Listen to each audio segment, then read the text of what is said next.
Our experience with other churches before Calvary is we always were either being called out because they couldn't help Josiah in a certain way, or the material there wasn't fit for our kids at the time for their age. The feeling was that he may lack the understanding of what the lesson was going to be. It was a dismissive attitude where we'll just put him in a corner, let him color and play. And as a parent, you kind of felt a little bit frustrated, a little bit angry that you're in this place by yourself and people don't really understand you. I've had Luke with me at my other church. There would be times the kids just would either laugh at Luke or make comments about how he doesn't talk and he only screams. And so that was difficult. My favorite thing about the Special Abilities Ministry is the sense of welcome. I have seen a drastic change in the way that Calvary really envisions and sees families and people and children affected by special abilities. It's gotten into the water system here. It's who we are. It's what we do. When we found Calvary, it was just a place where everyone is uniquely loved in their own special way. Everyone is so involved and so engaged and so loving to our children, where there is zero concern about how your kids are gonna be. It's just, you know, they're loved and they're taken care of.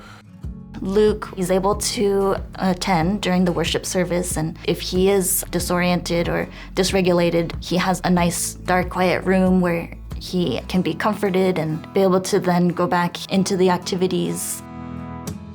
By the end of our church experience before Pear Orchard, it really had gotten to the point where we just really felt like a burden.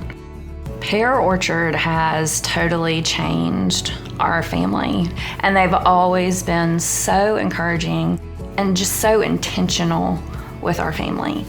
So having a disability ministry here at our church has had significant impact on many, many different things. Our congregation now see it as normal to be around those with special needs rather than unusual. We have several of our young men with special needs who serve as ushers with a buddy during Sunday morning worship.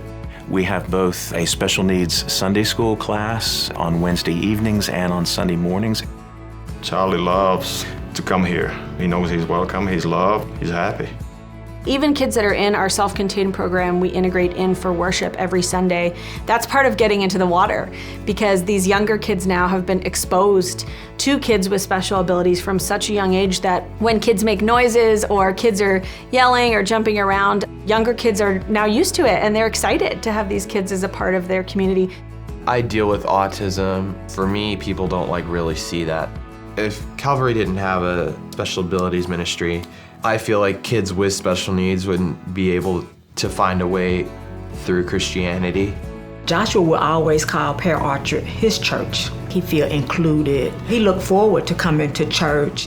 I pass out the bulletins and I do the fist bumps and handshakes. I love this church.